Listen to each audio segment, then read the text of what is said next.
You know, in the news, there was a big ruckus about Martin Luther King's granddaughter giving a speech, and I just see it as modern day exploitation. She's 9 years old, so I can give her a pass on the things that she is saying. And it also tells me she's a young child that have a long way to go in her learning, and she will learn soon enough. America has not changed at all. America just learned how to redress herself in this era. But the minds and the attitudes of the people are all the same. And there's only so much masking and disguising that you can do. I'm going to go ahead and play what she said. This is Yolanda Renee King, named after Yolanda King that passed away shortly after Coretta Scott King, her mother. And she is the daughter of Martin Luther King's eldest son. Okay. It's a shame. It's really sad that Coretta did not get to know her granddaughter because, she was born after her death. I'm going to go ahead and play this video. I actually have a special guest for you guys, so I'm going to come bring her up.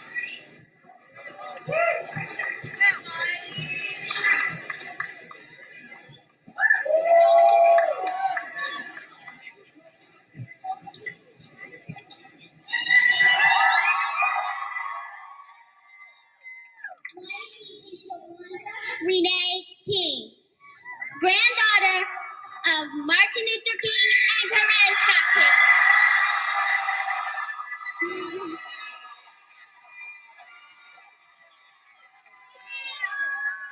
My grandfather had a dream that his 4 little children will not be judged by the color of their skin, but by the content of their character. I have a dream that enough is enough. And that this should be a gun-free world. Period. Will you please repeat these words after me? Spread the word! Have you heard? All across the nation. We are going to be a great generation. Now I'd like you to say it like you really, really mean it. Spread the word! Have you heard? All across the nation. We are going to be a great generation. Now I'd like you to say it like you really, really mean it, and the whole entire world can hear you. Spread the word! Have you heard? All across the nation. We are going to be a great generation. Now give yourselves a hand.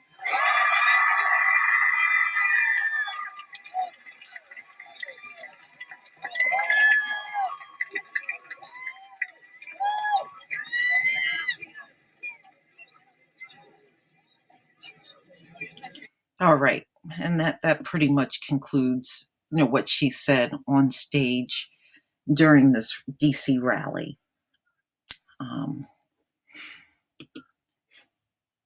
But let's look at what it was really like when her grandfather and grandmother was still alive. We always hear people trying to use MLK against the Black community like it's some kind of weapon. It's really insulting. And on top of being insulting, it's not even reality of what took place when he was alive. Dr. Martin Luther King Jr. was very hated for being the outspoken Black man that he was in life. Just like we are hated on YouTube for being outspoken Black people on our channels. As you can see, nothing has changed. The more outspoken you are, the more you speak your mind, the more the same exact people that hate Dr. Martin Luther King back then hate us now for raising our voices. As you can see in this Newsweek article, which came out January 15th, 2018, most Americans didn't approve of Martin Luther King Jr. before his death, poll shows. So before he was dead, you can pull up the footage. There's no point in people making up lies or trying to say this is not true, because the footage of those protests, of his arrest, still exists.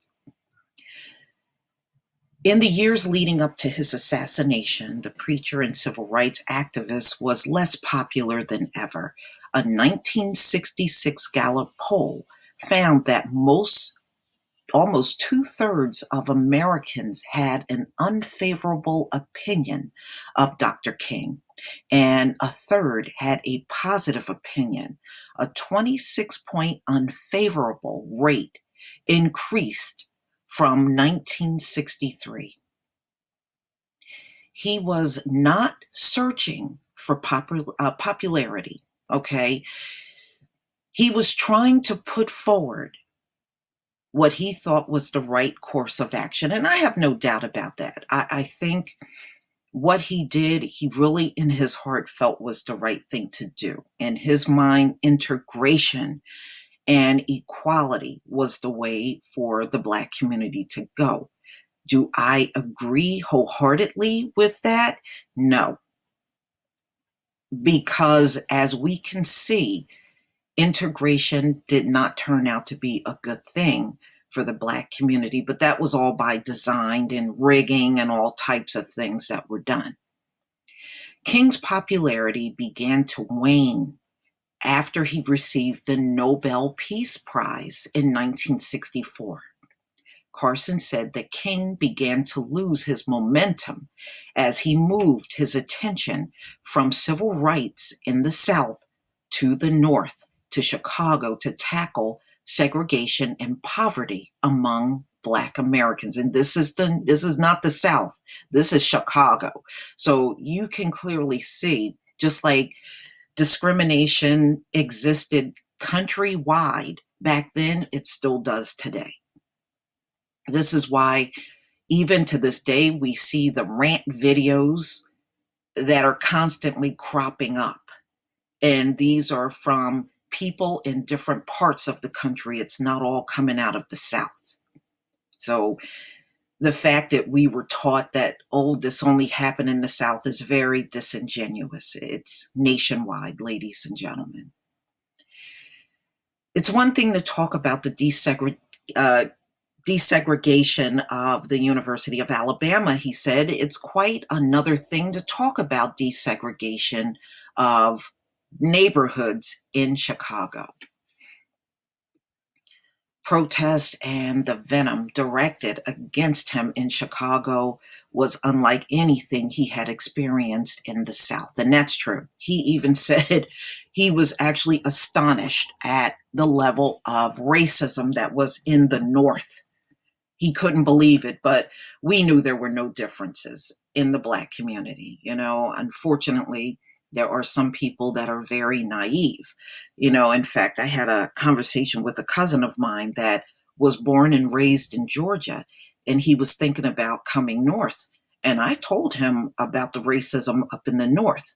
I said, in my opinion, it's worse because these folks are covert. And what they will do is pretend and smile all up in your face, but in their actions, they show their racism. They'll go stab you in the back on the job or find some kind of way to undermine you. And when you go and confront them about it, they'll sit in your face and deny the whole thing. But then when you really look at the situation, they were behind the whole thing. That's how they are. They're covert in the North. And plus, people in the North are rude. They are a very rude bunch of people. In the South, you get more of the hospitality from the people. At least it's been my experience, especially traveling to see my grandparents when I was growing up, who both on my mother and father's side lived in Georgia. The people were, they were a lot more hospitable. Up here in the North, they don't care how much of their ignorance in meanness that they display. And when you call them on it, they either get defensive or they go into tear mode. They'll start crying, as a means of getting you to stop, pointing the finger back at them, which is usually, in most cases, deserved. So let's get back to this article. During the Marquette Park March, King was met with white counter-protesters who threw rocks, bottles, and firecrackers. One protester held up a sign that said, "King would look good with a knife in his back." This was a white protester that held that sign up. Okay. King was hit with a rock in his head while marching, which knocked him to the ground. I've seen many demonstrations in the South, but I've never seen anything so hostile and so hateful as we've seen here today. And this is what King said. King went on to take a stand against the Vietnam War in 1967, another unpopular move among white people. Speaking to 3,000 people, King said that the U.S. had no honorable intentions in Vietnam. Doesn't have any honorable intentions anywhere on the world stage right now. All right. So King argued the U.S. was testing weapons on the Vietnamese people, similar to how the Germans performed tests on the Holocaust victims. It hurt him politically, and it hurt his standing in the Black community, Carson said. Many Black leaders criticized him. King's final unpopular move before his assassination, Carson said, was the Poor People's March. I remember that. I remember reading about that. In fact, my parents had the papers from 1968, and I was reading it out of these yellow pages, which they are now, of the article about the Poor People's March that he got involved with. And it was a march for many people that were living in poverty, not all necessarily Black people, but many that were living in poverty in America at that particular time in 1968. So, yes, we're going to bring the tired, the poor, the huddled masses, he said in his last Sunday sermon. We're coming to demand that the government address itself to the problem of poverty. And King was assassinated. I remember this. He was assassinated at when I was reading in the paper. I was very much at that time in my life learning about Martin Luther King. I didn't really know who he was because I wasn't around for most of the time he was in the streets marching. I hadn't existed yet. But when I was reading the old papers that my parents kept, I just wanted to know more about him. I just wanted to absorb as much as I could. And he was assassinated in Memphis, Tennessee at the Lorraine Motel. And it was while he was standing on the balcony, a sharpshooter shot him, and the first bullet actually went through his neck. And a lot of people don't realize shortly after King died, his brother, that used to be out in all the marches with him, was also killed not long after King died. They almost died back to back. But they kept that story out of the public because they feared an uprising. And they didn't want that because they saw what happened after King was assassinated. Okay, so he was assassinated in 1968 in Memphis, Tennessee. Despite some of King's unpopular move, he still remains a popular civil rights figure. But Carson said King's question of where do we go from here still lingers. Absolutely, it does. So I want to go on to some actual footage of Dr. King so you can see what he was like and what the climate was like when he was alive. So I'm going to go ahead and make this a full screen. Until we are able to make this kind of witness in this city so that the power structure downtown will have to say, we can't stop this movement, and the only way to deal with it is to give these people what we owe them and what their God-given rights and their constitutional rights demand. Is that a free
All right, you see how they disrupted the prayer and came and ripped him off of his knees to arrest him? That's how Dr. King was treated, ladies and gentlemen. This picture they're trying to paint to all of us today is false. And you see how he just, it's reminiscent of Colin Kaepernick taking a knee. You saw how it was in a hostile way, the way they pulled him off of that ground to arrest him when he was on his knee. It's the same hostility that you see towards the NFL players now that they're taking a knee against the injustices that are still lingering in the US. This is another video of a protest during the time of Martin Luther King. The same people that are glorifying him now, we're not seeing him in such a great light. Let me go ahead and play this video for you.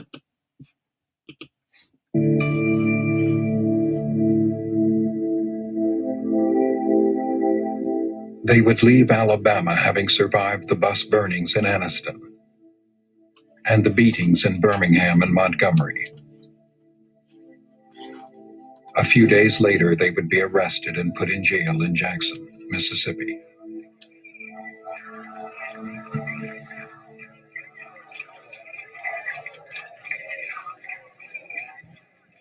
Hearing of the bravery that preceded them, blacks in Albany, Georgia, in Jackson, in Selma, Alabama, began to boycott, march, and protest. Even their leader, Martin Luther King, was arrested.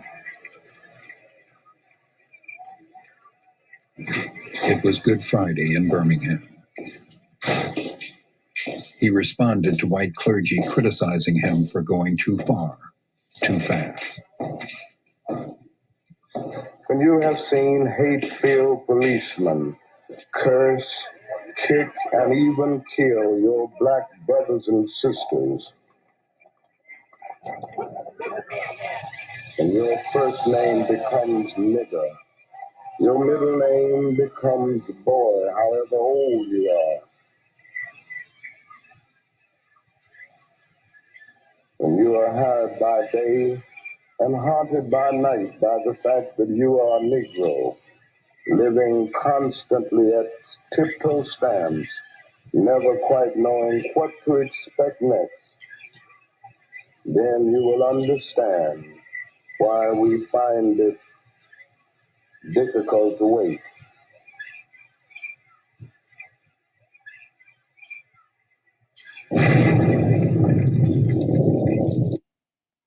Okay. The way I see it, ladies and gentlemen, I don't know what these cops are in fear of. The only one that should be in fear of their life are black men and women when we step on the street.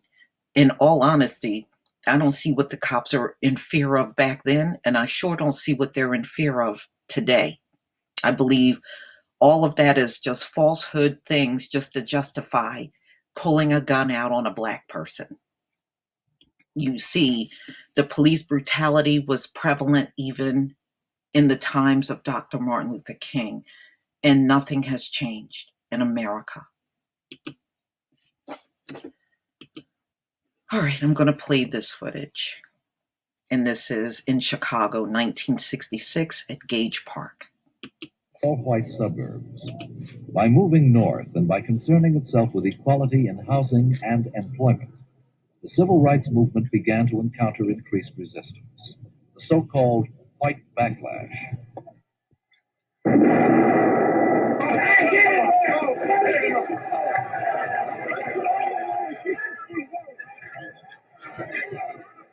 During these marches, King and other demonstrators were struck by bricks and bottles. Oh, I've been hit so many times, I'm immune to it. How do you feel about this reception? Well, this is a terrible thing. I've been in many demonstrations all across the South, but I can say that I have never seen, even in Mississippi and Alabama, mobs as hostile and as hate-filled as I've seen in Chicago. The march will go on anyway? Oh, very definitely.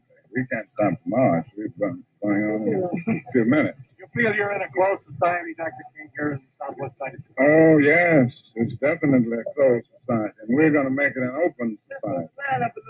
And we feel that we have to do it this way in order to bring the evil out into the open, so that this community will be forced to deal with it. And so the backlash. Okay. Those were the white counter-protesters that came after them in large mobs when they were in Gage Park marching in 1966. And the last video that I'm going to show you is probably one of my favorite Dr. Martin Luther King speeches. It's not I Have a Dream, because that speech was not how he was feeling when he was getting close to the assassination. He was actually feeling a whole different way after protesting and being met with white mobs, screaming and yelling and throwing bottles and rocks and bricks and everything else they could pick up and throw at them. His attitude started changing towards the end. See, they won't play this for you. They want everybody to stay stuck on the I Have a Dream speech. But there was so much more to Dr. King than I Have a Dream.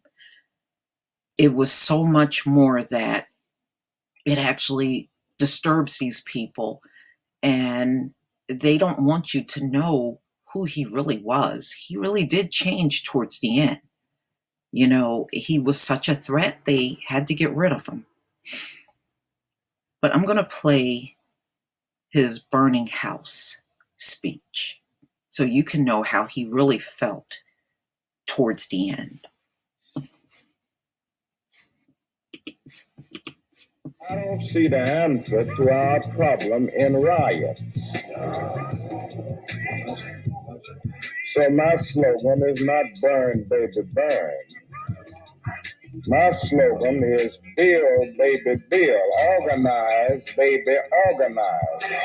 Learn, baby, learn so that you can earn, baby, earn. That's my slogan. She said, something ain't right. I said, oh man. She said, oh man, the building is on fire. I said, no, what? I got my 3 kids and we bounced out. We ain't gonna be in no fire. Not today.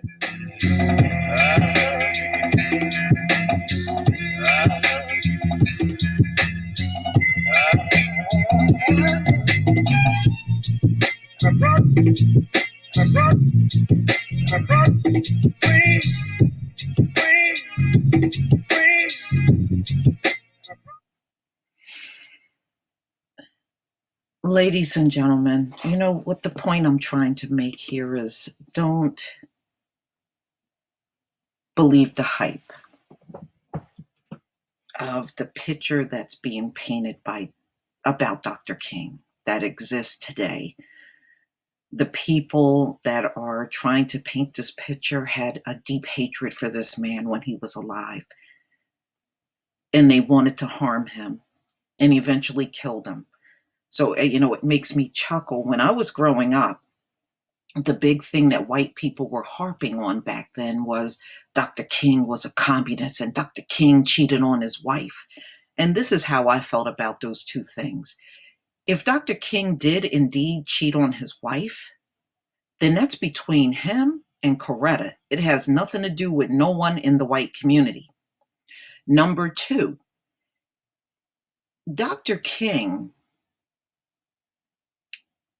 even if he was a communist, this is how I see it. America is not concerned about communism at all. If America was so concerned about communism, then why did they let all of these people in from China? And we know China is communist. And you allowed them to set up a Chinatown in every major city across America. So that tells me you don't give a damn about no communism. You know, America is a whore that will spread her legs for any amount of money. If Satan himself came to America and said, I want to set up a demon town in every single major city around America, as long as the dollar is right, they'll let them do it. There are no morals in this country. It's a whore that you can do anything to. Please tell me what you think, ladies and gentlemen. Please leave your comment and subscribe. Don't forget to hit on the notification bell twice and join me on Black Junction TV and blackspot.com. Peace, family.